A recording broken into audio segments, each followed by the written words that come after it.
Good evening, ladies and gentlemen. Hope everybody is doing well. Thank you so much for being here today. Hey everyone. Good evening, Tiger. What's up, buddy? So much. Yeah, for a Doing discount okay. code to I'm doing restreams, okay. upload Doggone and it. stream. Hold on. Sorry about that. I'm doing okay. How are you doing? Doing well, doing well. So welcome everyone to yet another episode of Stack-A-Lector. And I think we got a good one for you today. Yeah, this is something that is a little outside of our normal wheelhouse, but I think that there's a lot of good information that is going to be able to come from this question. So I think that Tiger and I have put together something that is fun. You should be able to enjoy this. I have put together something you have questions, please do me a favor, just put question in chat. Let me know that you are um, asking something. Best way to do that is to write in something like capital question, and then we can look at that, catch that. All right, let's see. Let me get into the final setup. Hope everybody's doing well. Thank you so much for being here. We're going to give it just a second. Normally we do our warm up, but we're going to just jump straight into it. Tiger, why don't we talk about the news? Sounds good.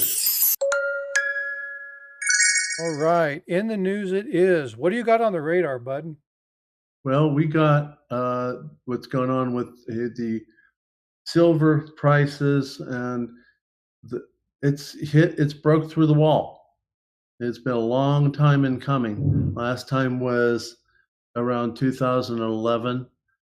That didn't hit it during the 2008 spike, but it did during the 2011. And currently, it's broke through again. I've seen it as high as $41 and I think was 60 something cents, but it doesn't seem to show on this chart right here with SD Bullion. The highest I got here is $40.91. Current spot is $40.79, and it seems to be growing faster than gold. Gold has grown; it's at an all-time high, 35. Growing faster than gold, but silver seems to be growing faster because, as you notice, the gold to silver ratio has dropped down to about 87 to 1. So the spike in gold is not nearly as strong as the spike in silver. And obviously, silver is more volatile. You'll have bigger spikes that tend not to last as long until it sets a new floor. As it did back here in the 2000s, you have $5 silver. Then afterwards, you hit 19, 20, 18. Here was a new floor for a short period of time at 20 in the 20s. And we're spiking up again. So basically what looks like here is a cup and handle formation. The question is, are we going to see another cup and handle, or are we going to see another drop? As you and I were talking about, when it hit $18, it dropped down to 10, almost a half. Here it was at $47, and when it dropped down to its low, it was $14. So plus or minus a half. Here's your cup here, your handle formation. Some people are thinking we're going to hit 50. You and I have talked about that it's probably going to have another drop as it's followed through in the past. There's a lot of variables in this, tariffs, wars, trying to stabilize the economy, how much people are going to believe the strength of the dollar versus the other currencies. We are the sickest, we are the healthiest sick person in the house. So will it drop, or will we have another cup and handle formation maybe in this area where it will then spike up to $50 an ounce? That's something I'm hearing being speculated by people like Peter Schiff and Lynette Zhang, they're expecting to see a cup and handle in this area right about here, and then it spikes up again because the instability of what's going on and the introduction of stablecoin and all that. Uh, Not having the wisdom of Solomon or the omnipotence of God, I don't know what it's going to be. But you and I've talked about it, possibly just repeating history. So, what do you think? It's nice to see silver up high. The problem with silver being high is that it tells you a good indication of where we are at with our economy. So, again, it's kind of that hit or miss thing. I see good in it, I see bad in it, but I think now's a good time if you're going to hold. Now's a good time to hold. I don't know that I would be recommending buying right now. A lot of people are on the frenzy to buy. A lot of people are selling. I don't know that I would. I don't know that I would buy right now. I'm not, but that doesn't mean you shouldn't. It's totally up to y'all. But I think we're seeing some. I think we're seeing some good things. Ultimately, I expect it to drop. I think we're going to see a repeat of 2010 to 2014. But that's me. I don't know what the analysts say, but I just see a repeat. Same general climate economically, and we'll see. We'll see what happens.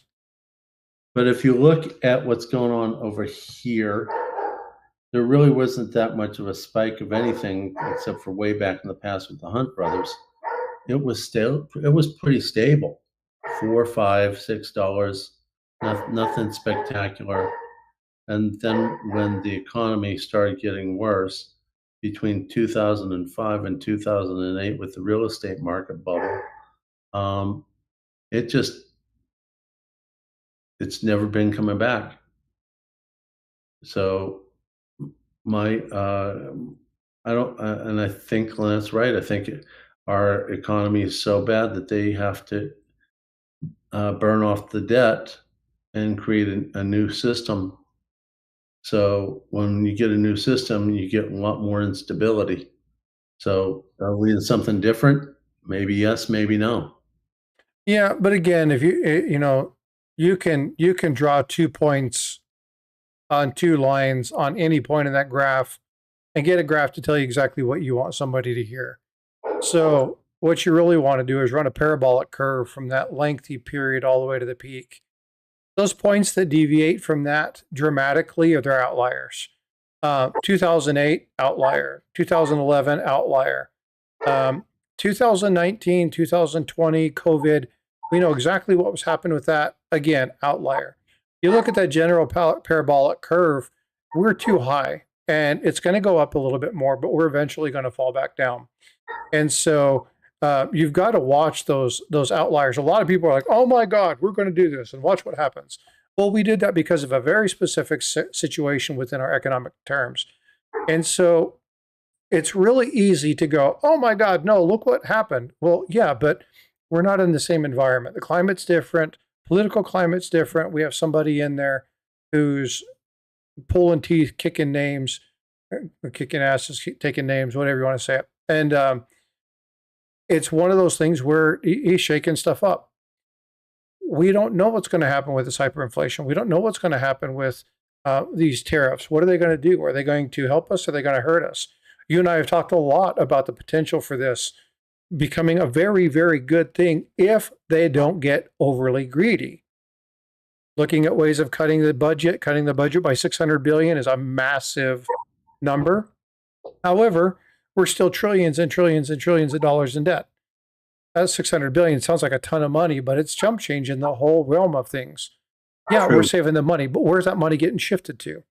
So there's a whole lot of questions that are not included in this chart, and we have to make sure that we keep those in mind to alleviate that overabundance of opinion that we tend to get in the streams. So be a little bit more cautious. Use that parabolic curve, kind of get that feeling for how it rises. And if you get above that, it's usually moving into outlier status. We can get into the thing that most people hate. Hey, good evening, Al. How are you?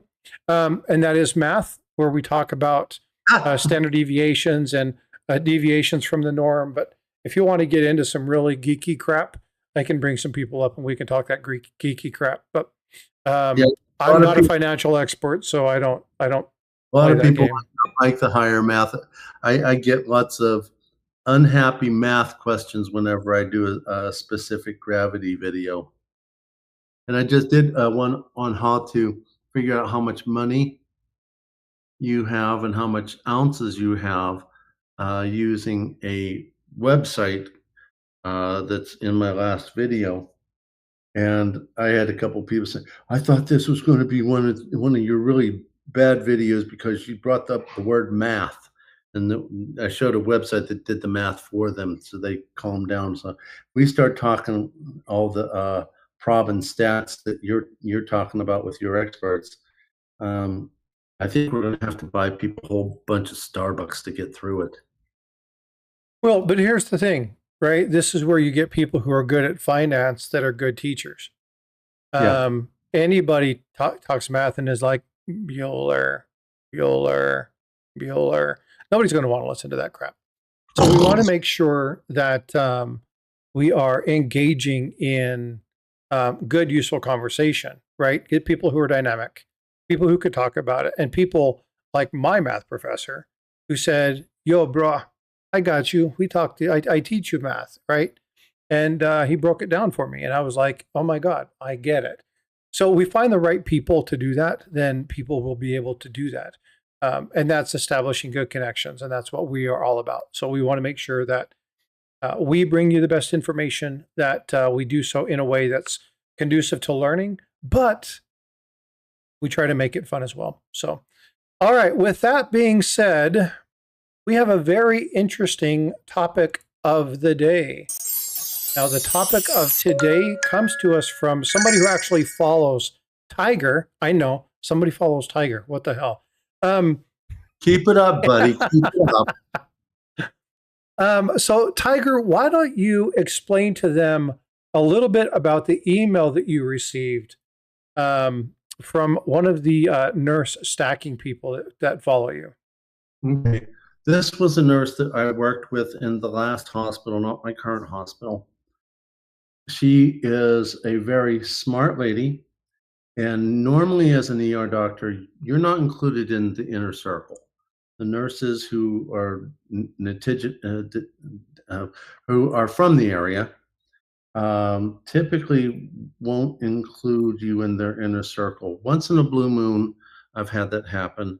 This nurse and her buddy included me as a friend in their inner circle.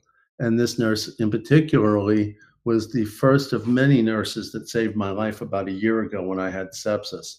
I didn't remember much, but I do remember periodically waking up and seeing her scared and worried. Uh, to make sure I was doing okay. She would do that about a lot of her patients, but me a little bit more because I was part of the inner circle in her realm. So kudos to her. We're not going to mention her real name. So I have labeled her as RN Stacker. So if you want to refer to her in this chat, please refer to her as RN Stacker. Her question to me is, what's your opinion on precious metals? Do you own any? They are much more interesting and beautiful to look at, in my opinion. Well, outside of the Hold on, diamonds, Tiger. Read that again. what's your opinion on precious gemstones? Okay, you said precious metals. Sorry, uh, I apologize. It's What's, okay. I wanted to make sure everybody heard that correctly. okay, Yeah, so her question was, hey, what about stacking gems? That's basically what it boils down to. So let's start off by talking about what we do, right? Stacking, collecting, numismatics. What is the premise for that? So, Tiger, why do we stack? You just talked about the nurse, your okay, personal SHTF. yeah. Why don't you talk to people about why you stack? Well, I stack because, well, for me, it was an issue about preserving wealth, and that my attempts with stock markets and then later crypto, I had losses, usually more in the stock market. And then I started waking up about precious metals because of some of the lessons that was taught to me by my grandfather while I was still young, and then went from there. And then I got into buying from online and from my local pawn shop. And at that time, I noticed that what the prices were, and I was losing anywhere from 13 to 30%, mainly because my first purchase was with American Hartford Gold, and they'll rob you blind. But then I found other places where I could buy smarter. And currently, I'm now, because of spot prices going up for both metals, I'm at a 44% gain as to when you average them all out. So for me, it was about preserving the wealth for an upcoming SHTF. And then I hit sepsis plus or minus a year ago and had no income for about 2 months, of which I sold my silver to make ends meet. I call that a personal SHTF. And then it was something that I learned, you know, is was a good choice. Now, for me, because the volatility of silver, if I sold my silver, I had a potential chance to buy it back plus or minus about the same price that I sold it for, and that frequently did happen. Uh, so I would rather sell silver in today's market with the volatility of silver than well about gold, because you might not ever see those prices again. So that's how I got into precious metals about 4 years ago, and now I've seen the advantage of it with what I've lived through. So that would be why I got into precious metals. Never was much into gemstones. Didn't think much about them. Uh, it just I understood the entrance and the exit strategies for metals. Outside of buying gemstones, which is the entrance, I didn't know where an exit strategy was, nor was I really that interested. So that's when you and I talked about, and you told me that you were into gemstones, of which everyone can see on the screen that you are. And at this point, I think I'm going to let you take over. So yeah, I definitely enjoy gemstones, and this is something that I collected many, many years ago. Pretty much when I found out that a good friend of mine actually owned a jewelry business. 9 for 9 just gifted 5 memberships. Um, the the Winston Double Outstanding, Tom Brudos, Ant Marching, Lisa Anderson, and Charles Latre. Please say thank you very much to 949 for that gifted membership. That's awesome. Thanks so much. What's up, Otis? Hope you're doing well. Thank you all for coming in. So, I collected gemstones prior to my daughter being born. And again, we're talking 20, 25 years or so ago. And when I first got into collecting gemstones, it was kind of like stacking for me because I was able to get some items that I wanted to and spend some money knowing that that money would be held in something that I could eventually sell it back for. And I got away from that strategy for a number of years. And you can see I have a number of gemstones here. This isn't everything that I have, it's just an example. And I have the silver bar there. It's a 5-ounce silver bar to give you kind of a scope and a size relation to how big they are. There's everything from an eighth of a carat all the way up to, I think it's 4.5 carats, depending upon the stone and the makeup. So, can you utilize gemstones as part of your investment or hedging? Absolutely. You absolutely can. And there's a couple of things that you have to look at. Gemstones are a tangible asset class, and they're something that you can use to diversify your portfolio. And so if that's what your goal is, absolutely you can utilize gemstones. So let's talk a little bit about that. So I pulled up some numbers. So again, I'm not a gemologist. Some of these numbers may be off. It's the best that I can give you. The general market for gemstones from 2000 to 2024 was an increase between 28.7 billion and 42.5 billion. Now they're projecting the same rate of growth, about 3.6 to as high as 6%. Okay, that sounds pretty good. If you're playing the stock market and you're looking for that, your investment portfolio person might say something like you want to aim for 5 to 8%. Okay, well, based off of the market that I found between that time frame, it's a little under where your higher numbers are, but you're sitting right around that 5%. So from an industry standpoint, you're not doing too bad. Now, if you're comparing this to maybe personal growth inside a Roth IRA or an IRA account or something like that, your 401k, or maybe you got 11.5% because the market's been really good for the stock the last 7 or 8 years. Maybe your rate of return isn't as high. So is it the only thing that you should invest in or only thing you should collect in? No. Again, for it to be a part of your asset class or to be a part of your diversification, it's fine, not a problem.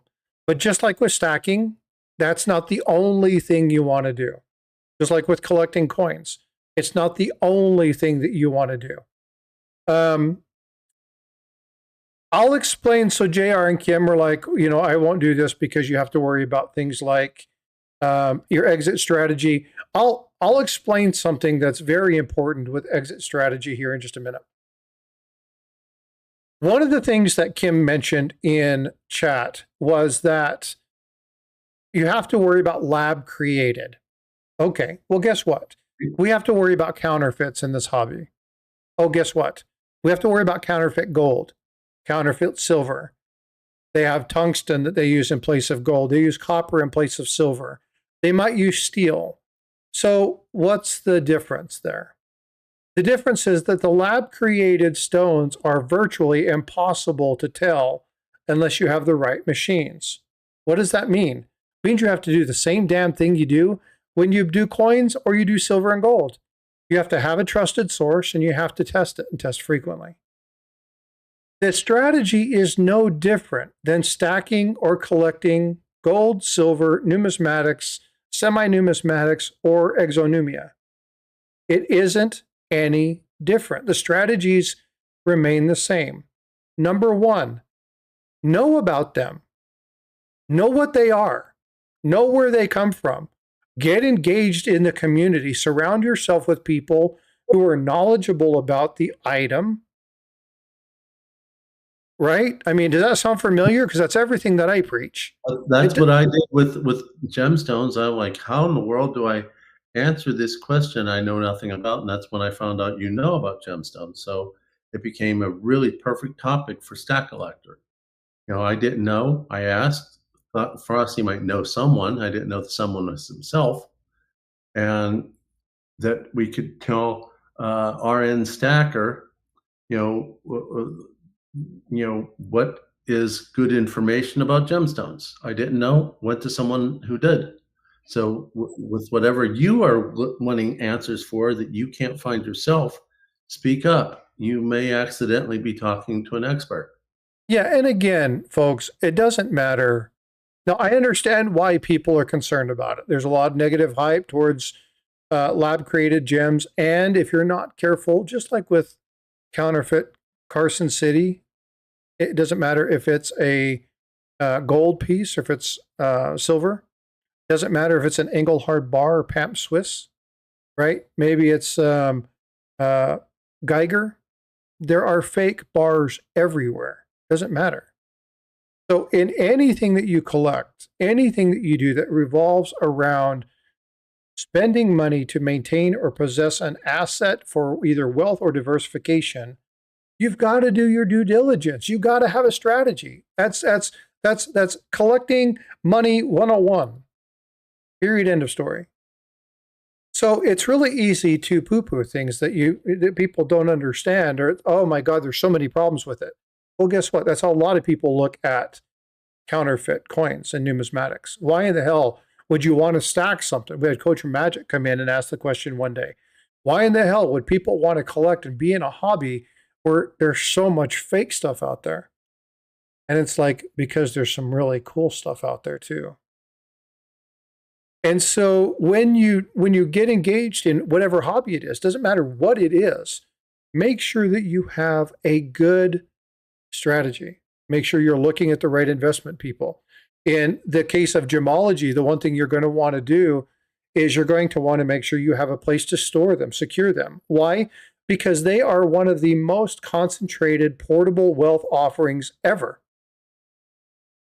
I'll give you an example. This little itty bitty thing right here is over 2,500 bucks. That thing, that right there. Why is that? Anybody want to take a guess on what kind of stone this is? I'll give you a clue. It's rare and sought after. It changes color too in natural light against the bottom one. It's one of the few natural change colors. Okay. Very expensive. And how much does this weigh? This is 1/3 of a carat. 2 grand, 1/3 of a carat. Okay. It does start with an A. Neil's a smart cookie. Yeah, and that's exactly why.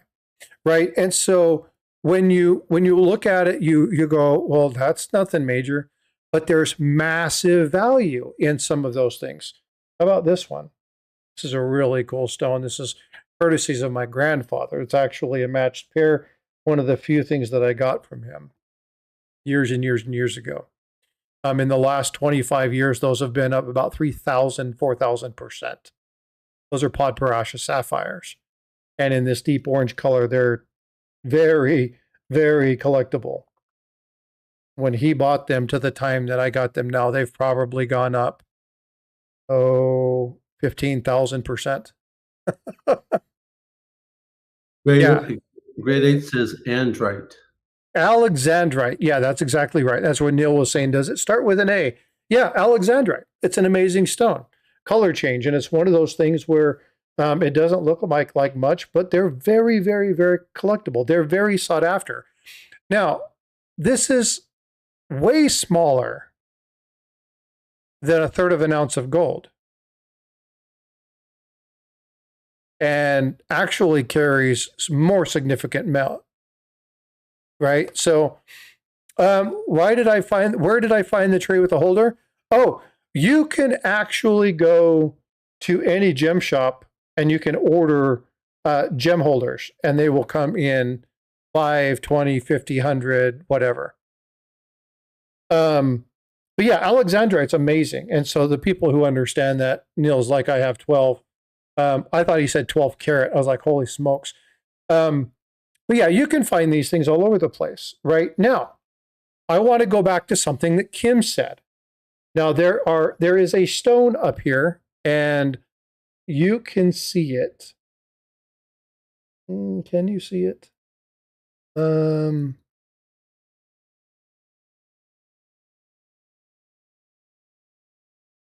There is a stone there that you can see.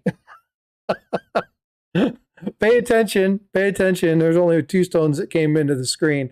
That I was very, very, very sad about, to find out that these were actually, in fact, lab created. I didn't spend way too much money on them, but I did spend enough that when I found out that they were lab created, they're cabochons and they're rubies. And the cabochon is it's not faceted, it's not cut, but they're blood ruby. They're so deep and absolutely fabulous. And you look through them, and they were inclusion free, and I just had no idea. Well, and for this particular pair that was going to go into earrings, I probably spent twice as much as I should have. Well, where's the problem? Is it because I bought it from somebody who ripped me off, or was it because I didn't do the research ahead of time and actually find out what it was I should have been doing when I was trying to buy that coin or that gemstone? It's on me. Buyer beware, right? I didn't do the research. I didn't ask the right questions. I didn't ask to see it in one of the machines that they have now. And when I went to get them fitted, The guy was like, well, I can get you a real set. You don't have to use these lab ones. And I was like, lab? And he's like, oh, sorry about that. So you do have to worry about it being counterfeit, and because they are an extremely concentrated store of wealth. The other thing is we talk about the hedge against market volatility. Sometimes they go up, sometimes they go down. There are certain classifications of stones, like the beryls. The beryls in the last few years have kind of fallen off. Now there are other types of beryls that are higher because they're rarity and stuff, but they ebb and flow, just like everything. There's some collectible silver that people paid up for, and now it's barely worth over spot. It happens. And this happens wherever you're at. So you have to worry about things like the appreciation and what's your return on this. They're always going to be there. But like I said, when you're talking about 2003 up to 2023, the rate of return on most gemstones related to rubies, sapphires. Now I'm talking about quality stuff. Rubies, sapphires, emeralds, and diamonds, both white and colored, is anywhere between 10 and 28% appreciation. So there's definitely been a massive increase in the amount of money that these things are worth. So again, you have to concern yourself with those things and find out what's going on and what historically has been really good, solid, stable. And your cut and your quality matter. Now, I'll show you something really cool. Most of these I bought. I don't know if you can see this, but these stones right here, they all run in a line, all look exactly the same. And that's because I actually found the crystal form of that, and it's amethyst and citrine. They call it ametrine. And it was about a 3.5 inch to 4 inch crystalline piece. And I had a good buddy of mine while I was going to college, and I told him that you're looking at learning at cutting and doing stuff like that. Why don't I give you this piece and you can cut me diamond cuts, and he was practicing. So there were supposed to be 12. I ended up with 10. And so they turned out really nice. But one thing that's really cool about these particular items is that as you put them side by side, you can actually see the vein in it kind of shift to one side. That was just a cool thing. I just happened to find it. We were out looking at stuff and I come across it. Citrine, did I say something else? Yeah, I have citrine up there too. That's my citrine right there. But so yeah, but I do like him, and there's a lot of good things that you can do when it comes to having gemstones. Now, there are some issues that you have to do, okay? Something called opacity or liquidity risk. If you're not engaged in that hobby, if you're not engaged in the communities, you're not talking to gemologists, you're not talking about certification, you don't understand the difference between the grades and inclusions and, he's talking about all the stuff that I have on my screen. I got you. He's naming all the various gemstones that I have up there. I was like, what are you doing? I get it now. I'm tracking, Neil. You do have to worry about things like, liquidity. But if you are in a good community like the one that we have here, I know that if I need to sell silver and gold, I know a number of people that I can go to. Boom, boom, boom. I also know that if I have numismatics that I need to off or get rid of, or if I'm looking to buy, I know exactly who I'm going to go to identify and check prices and then eventually buy or sell to somebody. Because I'm in the community. I've engaged myself in that community. I've worked on my strategy. Part of that strategy is the exit strategy. So you have to make sure you have that. In this particular case, a buddy of mine who owned Williams Jewelers in Utah years ago, resold the shop, left, took off, went to California, still engaged, knows tons and tons and tons of gemologists. And I told him, I said, hey, I'm going to be doing a little thing on this. We had a question. How hard is it to off the gemstones that I have? And he has a good idea of what I have over the years. And he says, I could turn them around for you in about 6 days. So if you have the connections, and you can work with people to learn those things, you can find that. Now, would that 6 days be a little bit tougher in an SHTF situation? Yes, but you know what? He's the guy that's going to be able to get it for you, or he knows the people who'll be able to do that. So important to make sure you understand your liquidity risks. Make sure you have a very open environment. You know who's where and what, who's doing what, and etc. Let's shift to the other area of concern that was there, right? Lab, fraud, misrepresentation, misinformation, disinformation. Oh my God, folks, have you guys watched my channel at all? Right? We talk about counterfeits and misinformation, disinformation all the time. Go back and look at any of my shorts. It doesn't matter what you're in, buying a car, buying a house, buying a property, going to see a doctor, going to a hospital, telling that you're going to be doing something, looking for insurance. There's going to be mis or disinformation everywhere. You have to look past the crap, dig in, and find the crux of it. So you're going to find that wherever. It's no different than any other hobby you're going to get into or anything else you're going to spend your money on. Buyer beware. Make sure you understand the moral, the ethical concerns of that. Make sure you understand what's real. Make sure you understand what's not. Be educated about it. And if you're not, find people in the community way smarter than me to teach you about gemology, to teach you about tracking and doing stuff like this. I have had people in my life who've given me this, but I don't buy very often anymore because this is no longer my focus.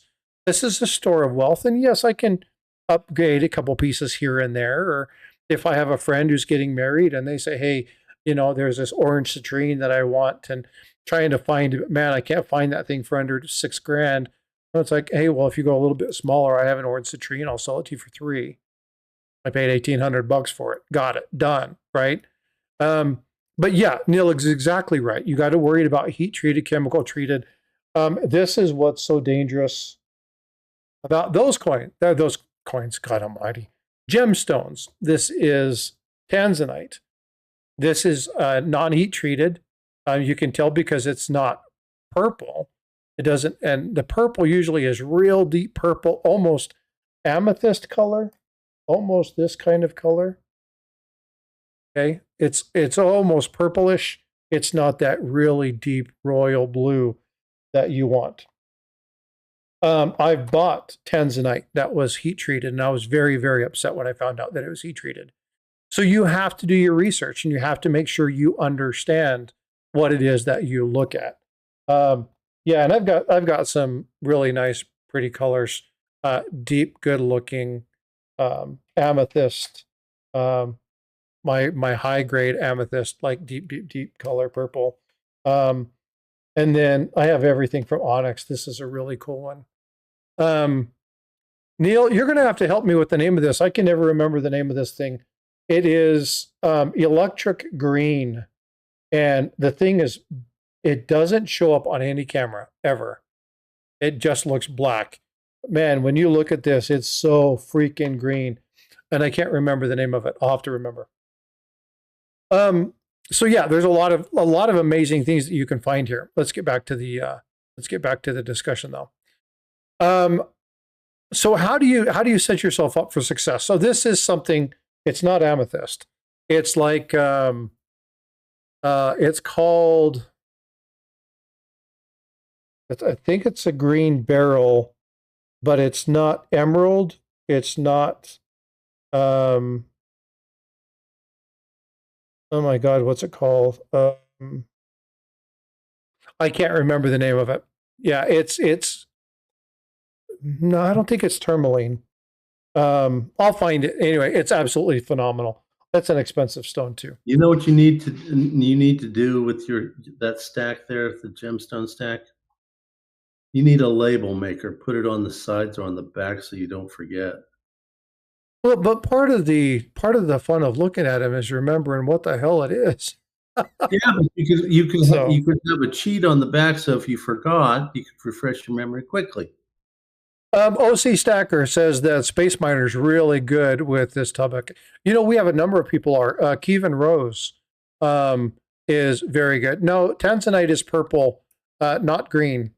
No, it's not peridot. Peridot is this. That's August. Um, I will remember, but it's almost chemical green. It's the weirdest color, but I'll remember. Again, I think it's part of the beryl family, but I'll find out in just a minute. So what I wanted to do is I reached out and I said, hey, uh, if I was to ask a question to, or if I were to be asked a question and I were to, hold on just a sec, let me just get the email and I'll just read you the damn thing. We had a question come across. If I were to answer this with a very simple subjective frame of reference, what would you use? And they said, oh, the 4 C's: carat, color, clarity, and cut. These are the items. And so he explained this. Carat weight. So carat weight measures the stone's weight. This is not 14 carats put on a burlap string, okay? That's not what they mean by 14 carat necklace. Guys, pay attention. Your wife doesn't want a bag of carrots around her neck. Okay, so when we're talking about that, again, it's not necessarily its size. You can have a half a carat that looks bigger than a full carat stone. Okay, but the things that matter is, you know, cut and depth and things like that. They all play into that. But the big one is carat weight. The larger stones are more rare. So anything that get above 1/5 a gram, you can start actually, you know, becoming equivalent prices. And then again, as you go up, you'll see the rarity increase and you get into the really big stones, Hope Diamond, that kind of stuff, where they just become basically priceless. Color is something that's often overlooked. A lot of people hear things like I2 and they're like, no, it has nothing to do with Apple, right? It's not an I anything. I2 is included, and then there's grades and scales. Familiarize yourself with the grading curve. Understand what it is, just like you would understand MS63, MS64, BU, AU. You have different color scales. Make sure you understand what the skills are for your clarity. You're also going to want to look at that color. And color becomes one of the biggest issues, and Neil hit on this just a moment ago. Color, you have to worry about being heat treated. Now, there are certain things that you can do to detect heat treating. There are machines that will actually turn your thing blue versus green versus orange, depending upon how much alteration has been done to it. I don't know the science behind it. I can't tell you how it works. If you want to know more about it, let us know and we can get people who can actually show you that stuff. I like watching, who's the New York gold stacker dude who has the jewelry business, paired with Mr. Beast. See you later, bad idea. Thanks for coming in. The only New Yorker I know is Big Apple, but I don't think he. No. This guy is, God, I can see him. He's always hiding gold in the streets of New York. Always talking about this. New York stacks. There you go. Yeah, tracks stack. He tracks New York. There you go. Great Scott and OC got it. He's always talking about that. And he's actually shown a couple videos where they actually show you the lab quality and they'll take you into different gem shops. And you want to talk about building a relationship. That's a good place to build a relationship. What's up, Stuart? Good to see you. What's up, THS? The last one is, again, we have different ones here. Air, trillion, oval. I love the trillion cut. This is one of my favorite stones. It's not worth a ton of money. But man, you take that inside, it looks kind of a pinkish color. You take that outside and that turns into the most beautiful green. Absolutely phenomenal. But cut matters, and because people have different ideas and different styles and different belief methods for, you know, what's a good stone, what makes a good cut. And then, of course, when you're talking about the emerald, you're talking about the emerald cut, not necessarily the stone, because the stone emerald can be cut into a bunch of different ideas or a bunch of different methods. So Again, when you're looking at the four C's, carat weight obviously is the easiest one to determine. Color is the second most, then the quality of the clarity, and then you want to look at the cut. So when you have all of those items in a gemstone, you have a good piece. And so these are the things that you want to walk out of a jewelry store or from a gem shop or whatever, making sure you fully understand those four elements, and then you'll be good to go. The last part, which is something that happens with ancient coins. How many of you, yeah, so you're doing pretty good. You're naming most of the stones that I have, Neil. Clearly somebody who follows those. Who knows the word provenance? What does provenance mean, Tiger? I don't hear that word that often. Remember hearing it in older movies. Do we have anybody who collects ancient Egyptian artifacts or ancient Chinese artifacts, or maybe, I don't know, Greek or Roman coins? Long Live Coins does, but I don't think I've seen them in the chat. So provenance means this is the documented history, the geographic origin of the gemstone. So Great Scott says origin, that's right. But it's also the history of the stone, where it's gone from, whether it's Burmese, whether it's Muzo, whether it's Colombian emeralds, and we're talking about the Muzo, if you're talking about the Burmese, rubies. Again, whatever it is, in Tanzanite, it was D9 or D4. I think it was D4, which was the great big vault, the final place that ran out. That's where all the really, really beautiful Tanzanites were coming from, was that D block, right? Now I think they're mining C and B, and the farther you get away from that geological activity, the lighter the color stones are. So they just don't have the same volume. But what's important to that is knowing the provenance. And if you have a piece that has provenance, whether it's a fine art piece, whether it's a brooch or jewelry or something like that, it's always better to keep it with that piece, because the history of that is extremely important. Now, Tiger and I were talking about jewelry and what happens inside of a pawn shop or something like that. And he was like, "Why did you see him pop the stones out and throw them in a little bin?"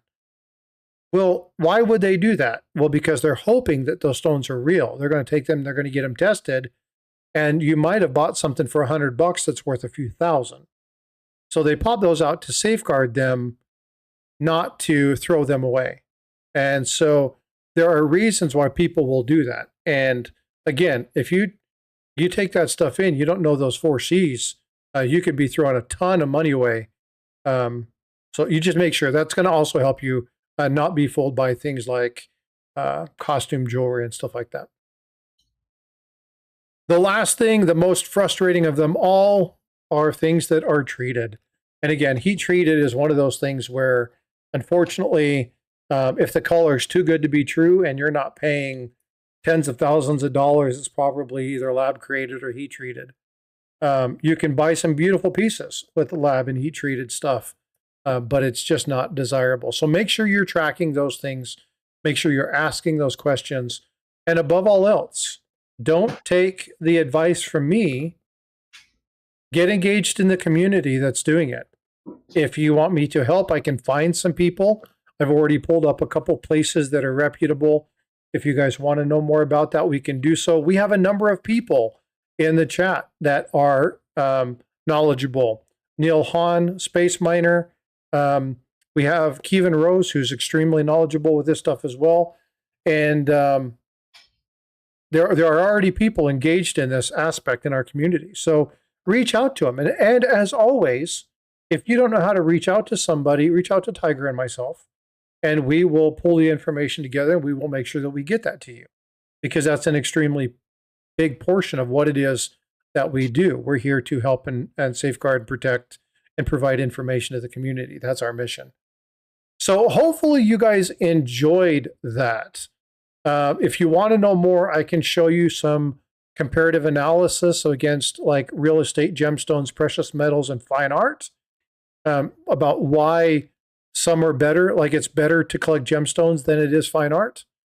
Um, but yeah, there's a lot of information. So if you want to know more, you want to do a little bit deeper dive into this, then we can do so. And hopefully, the person who asked Tiger the question is watching or will watch this video and will be able to make a better informed decision on whether or not you can or, in fact, should stack or collect gemstones. So, Tiger, are you back? Yeah, I'm back. I'm back. You hear me? Yep, loud and clear. Are there any questions that we can pull up information? I am in the process right now of trying to figure out what the hell this green stone is called because I can't for the life of me remember. That's why I label everything because I'm afraid of forgetting too. So I would have put some sort of sticker on the back of those or around the sides of those. That's just kind of me for fear of forgetting. I wouldn't know. I mean, gemstones was something I never paid much attention to. You know, the wife wanted it, I bought it. That's all I knew about it. Same thing with osmium. She went, yeah, so I bought it. You know, traditional stacking. Hey, I'm there for you, buddy. Well, and what's really important is that ask the question. If we don't know, we'll find people who do. It just so happened that when Tiger asked me, I was like, "Oh, do you want to see mine? Look at my collection. I got some fun stuff here." And I made a special trip, and I went and picked them up today. And I sat here, and again, so we were talking about I got somebody who likes opals, and it's like, well, those aren't very nice. Well, I used to give these away as education. We would go to places where kids were hanging out and they were learning about different things, and I would take, some of these pieces. Oh, kind of, oops, I just opened that. That was not good.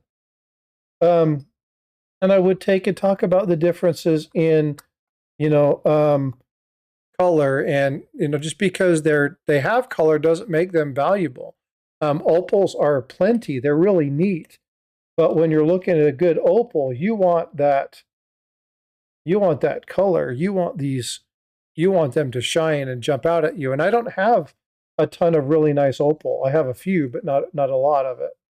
Um, and so I just think they're cool. Now, opal, when you get the really high quality stuff, they can get pretty expensive.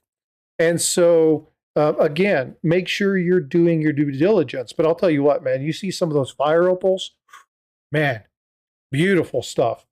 But again, to each their own. You collect what you want to collect. Just make sure it fits within your portfolio and make sure it fits within your strategy. Folks, if I can say anything else to you, if there's one piece that I could give you that would really kind of benefit you, other than don't react, act. That's kind of my number one vote of advice. The other one is if you are not frequently revisiting your plan, you're going to screw it up. What do I mean by screw it up? Doesn't mean that you won't reach it. You might reach your goal, but you might not get to where you could be because you weren't reinvesting yourself. You weren't paying attention to it. You weren't digging into the things that needed to be done. You weren't identifying changes in the market trends that would have helped you maybe identify when to buy or when to get rid of something. Constantly look at your positions, whether it be in your money market, whether it be in your retirement, whether it be in your stacking, collecting, whatever it is. Understand what your money is doing for you and revisit it. But remember, it's almost always the best position to go for long term. Almost always. It's okay to flip, but it's almost always best to go long term. Makes sense. I do that a lot with my. Well, you see me do it. You see me do things as simple as labeling everything I bought all the way up to running my spreadsheet. And that's how come I'm pretty knowledgeable of my stack, not because I go in and look at it, which I don't, because I, like you, have it spread to a few different places. But where it is all collected is on my spreadsheet. And even though I'm human and I'm sure that I've made a few errors along the way and it might not be 100% accurate, I've got a pretty darn good idea of what I got. So know what you got, know where you're headed. You'll probably, no matter what you're stacking, you'll probably change your opinion as time goes on. Just like I was straight stacking until I got bored by the same thing over and over again. Then I slid into collecting.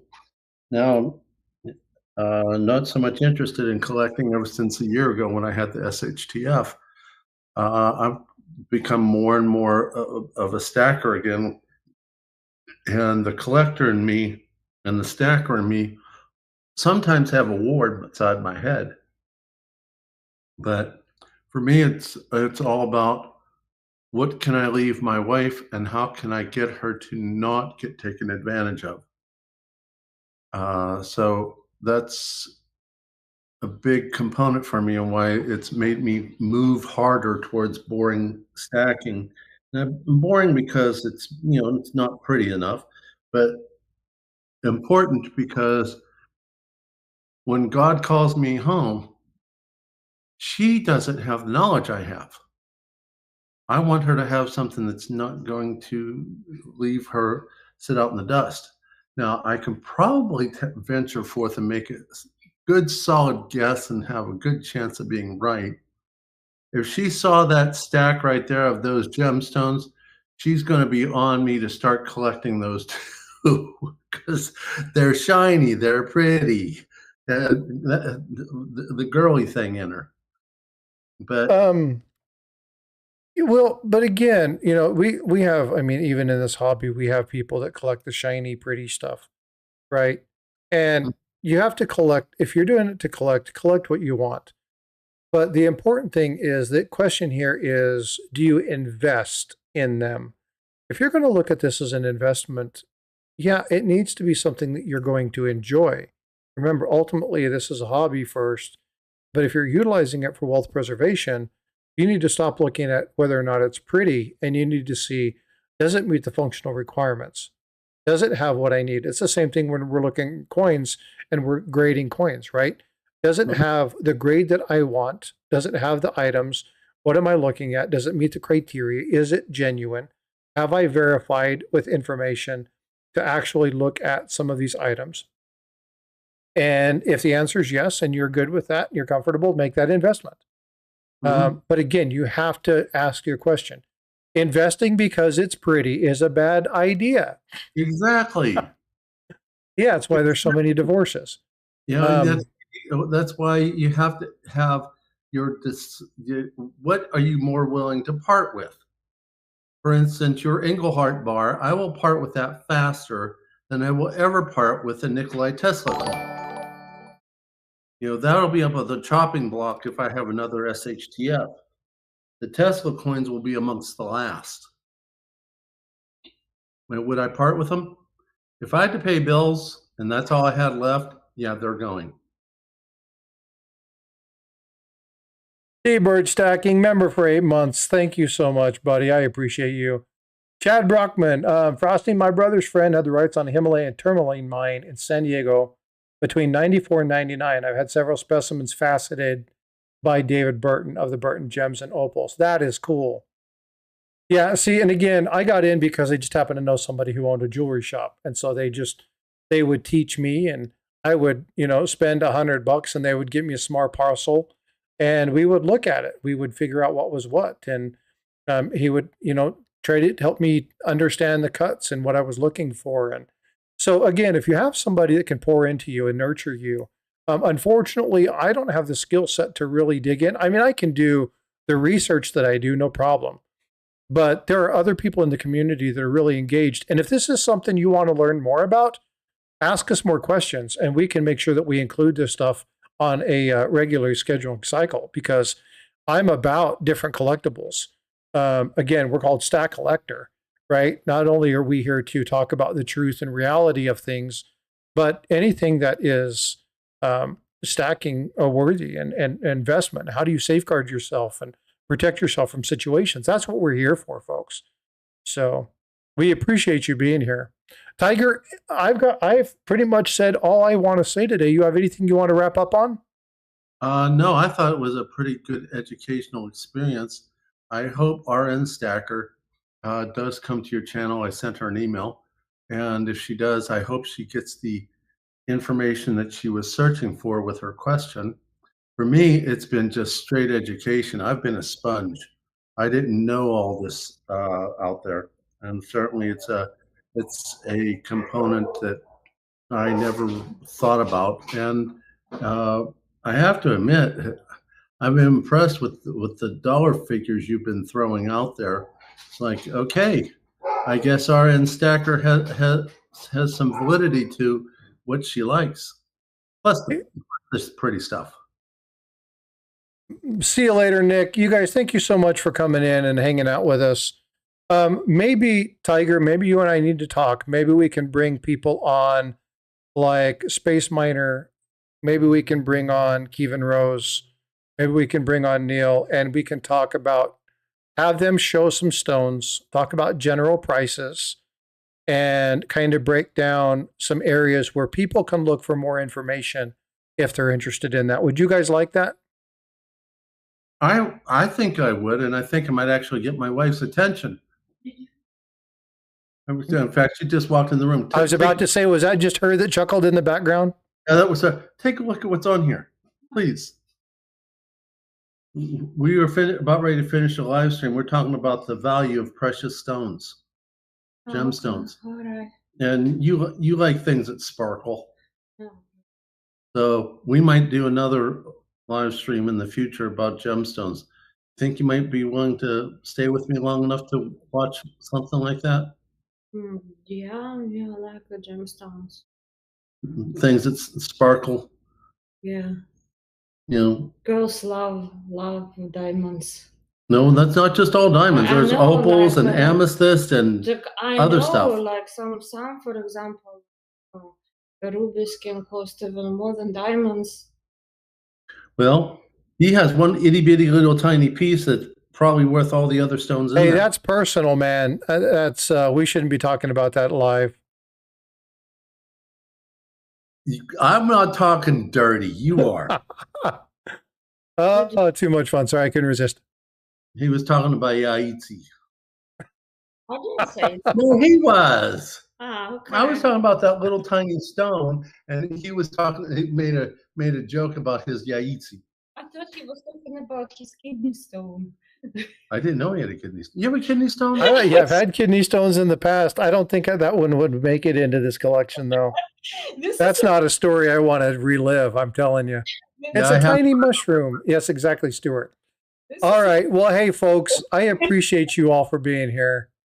Tiger, thanks for bringing this to our attention. Thank you for asking the question. I think it was a great topic. And again, if you guys want to know more about this, reach out, comment down below. And if you haven't already, subscribe, and we'll catch you later. All right, folks. Be well, be blessed, and we'll see you later. Thanks.